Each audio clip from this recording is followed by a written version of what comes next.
Hello and welcome to quarterly civil services. आज इस lecture में हम बात करने वाले हैं ancient India NCERT R S Sharma के चैप्टर नंबर 11 की, जो है ईरानियन एंड मैसिडोनियन इन्वेजन।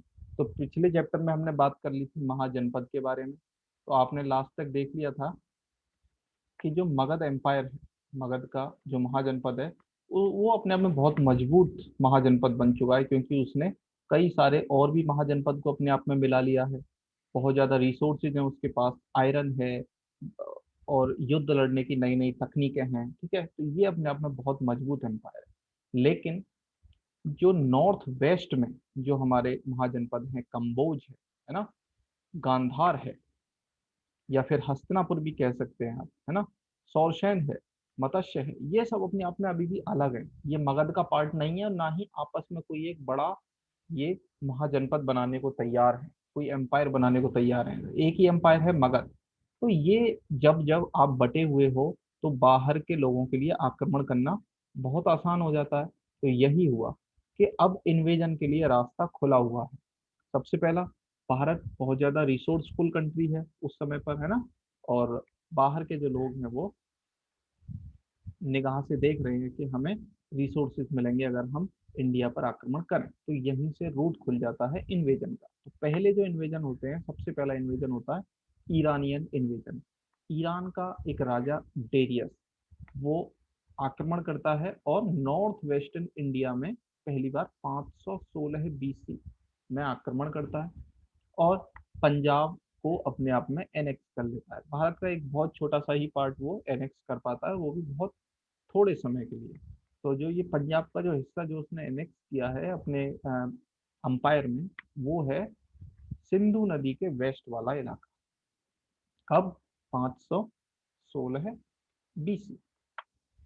और जो उसका एम्पायर था, वो उसमें 28 छत्रप थे। आप छत्रप समझ सकते हो कि उसके एम्पायर के जो राज्य हैं, 28 राज्य थे। तो उसमें 20वां राज्य था ये जो उसने पंजाब का एनेक्स किया था।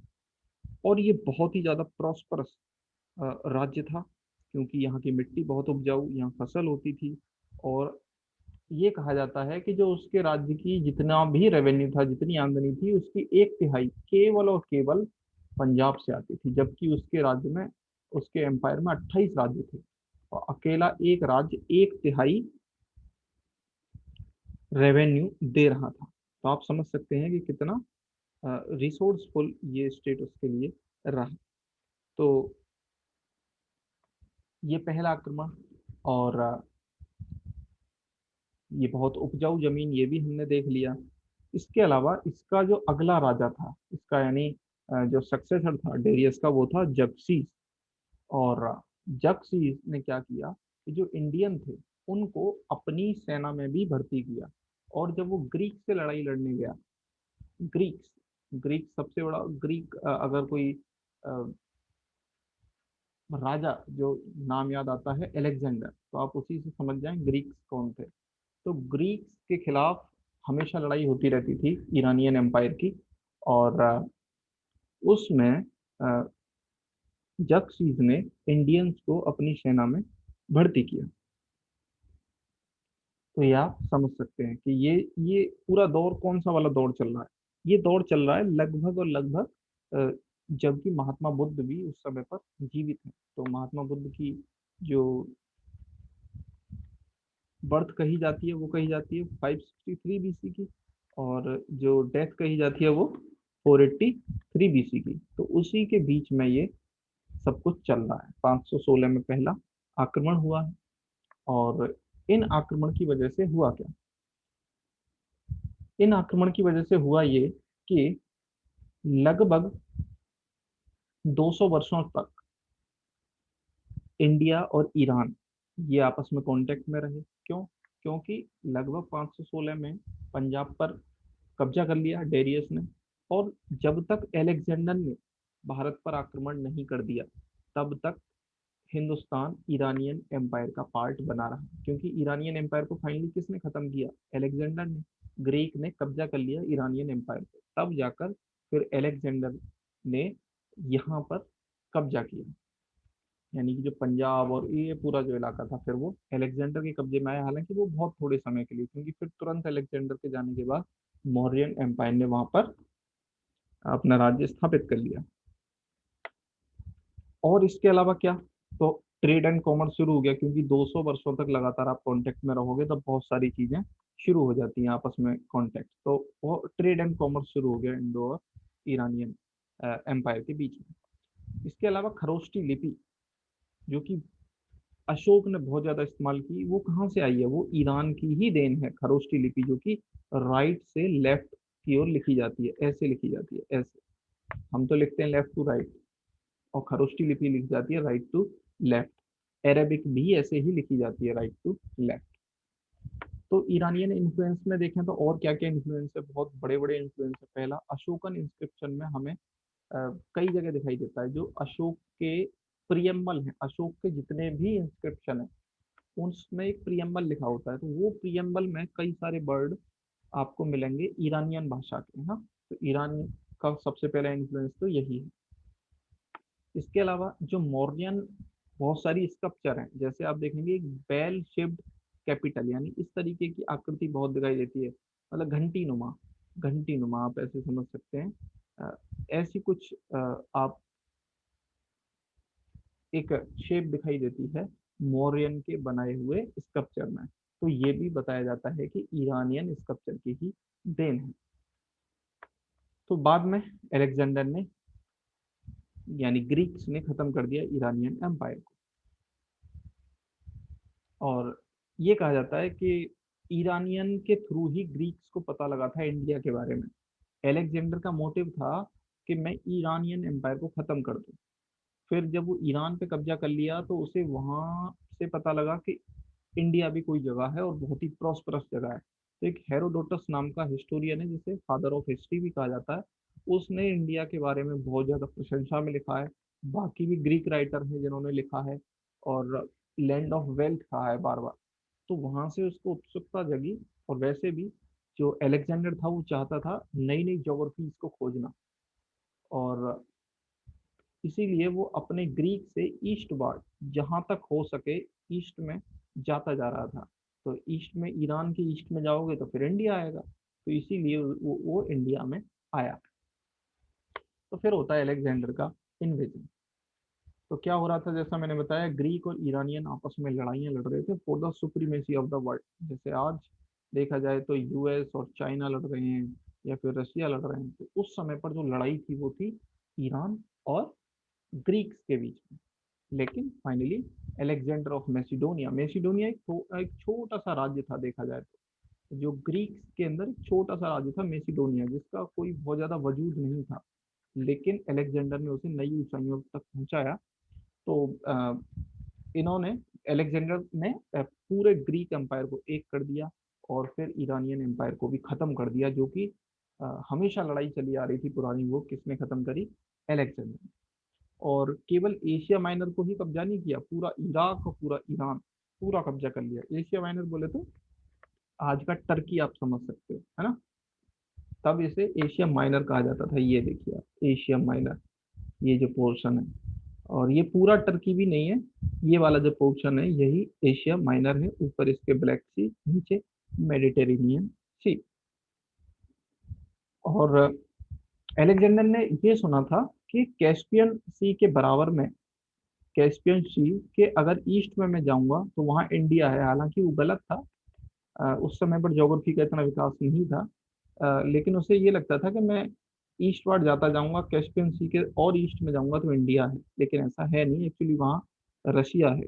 कैस्पियन सी के तो साउथ में है इंडिया। फाइनली वो इंडिया आता है, और यहाँ पर तक्षशिला, तक्षशिला का राजा था आम्भी, उससे उसका सामना होता है, लेकिन वो सरेंडर कर देता है और अपना पूरा राज्य उसे सौंप देता है। फिर झेलम नदी के किनारे, आम्बी का तक्षशिला जो था वो किसके किनारे है, इंडस नदी के किनारे। फिर ये पहुंचता है झेलम के किनारे, तो झेलम के किनारे पे पोरस नाम का राजा था, उसका शासन था। झेलम और चिनाब के बीच में पूरा शासन था, पुरु या पोरस का शासन था। और झेलम के किनारे लड़ाई हुई अलेक्जेंडर और पुरु की।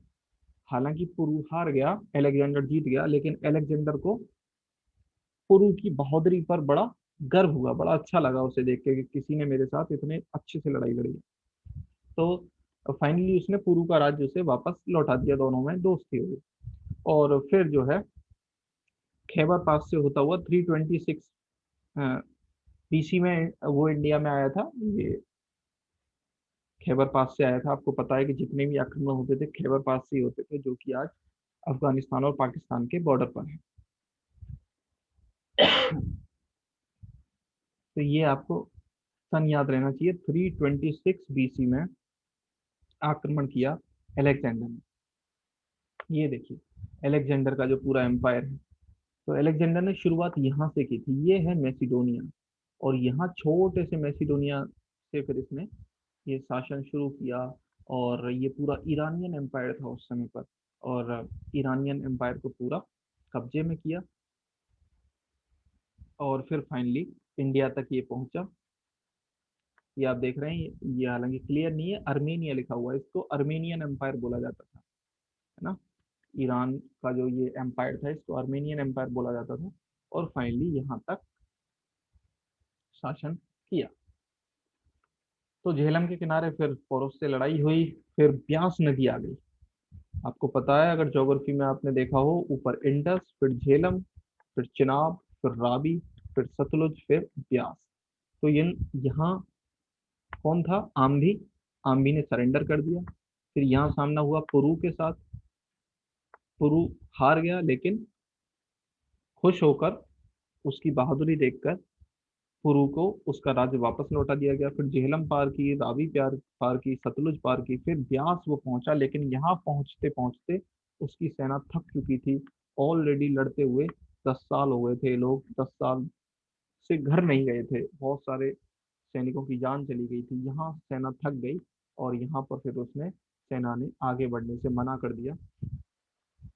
और बहुत कोशिश की अलेक्जेंडर ने अपनी सेना में जोश बनने की, लेकिन उसने मना कर दिया। तो फाइनली भारत में 19 महीने वो रहा, 326 बीसी से लेकर 325 बीसी तक। और फिर उसे वापस लौटना पड़ा, मजबूरी बस। और एक और कारण भी था कि सेना मना क्यों कर रही थी। उसे पता था कि यहाँ पर एक मगध नाम का एम्पायर है। उसे पता लगा था कि मगध नाम का एम्पायर है और उसके पास हाथियों की सेना है, और बहुत मजबूत सेना है, काफी विशाल सेना है। और हम पता नहीं उससे लड़ पाएंगे नहीं लड़ पाएंगे, ये भी एक डर था। जो वो सेना जो है लौटने को विवश हुई। इफेक्ट क्या हुए अलेक्जेंडर के इन्वेजन के? बहुत सारे पॉजिटिव इफेक्ट हुए। क्या क्या? सबसे पहली बात कि जो एंशियंट यूरोप था वो पहली बार एंशियंट इंडिया के कांटेक्ट में आया। उससे पहले एंशियंट यूरोप को ना एंशियंट इंडिया के बारे में पता था, ना एंशियंट इंडिया को यूरोप के बारे में। तो और दूसरा, इंडिया और ग्रीस के बीच में कई सारे फील्ड में डायरेक्ट कांटेक्ट शुरू हो गया। ग्रीक के पास फिलोसोफर थे, है ना, वहाँ की फिलोसफी हमें पढ़ने को मिली। यहाँ के फिलोसोफर वहाँ पहुंचे, पढ़ने लिखने का एक बहुत रिवाज था ग्रीस के अंदर। तो उस क्षेत्र में काफी प्रगति हुई। यहाँ की नॉलेज ग्रीस पहुंची, ग्रीस की नॉलेज यहाँ आई। और ट्रेड के लिए अलग अलग रूट खुले, 4 अलग अलग रूट, लैंड पे भी, सी पे भी, है ना। क्योंकि जैसा मैंने बताया कि जो अलेक्जेंडर था वो ज्योग्राफी का बड़ा प्रेमी था, वो ज्योग्राफी में इंटरेस्ट रखता था। उसने अपने एक दोस्त को भेजा भी था कि आप कोई रूट ढूंढिए, क्योंकि जब उसने देखा कि इंडस नदी का जो मुहाना था, तो इंडस नदी के मुहाने को देखकर वो बहुत आश्चर्यचकित हुआ। उसने कहा कि यहाँ पक्का कोई ना कोई ऐसी अच्छी जगह होगी जहाँ पर हम हार्बर बना सकते हैं ना, पोर्ट बना सकते हैं।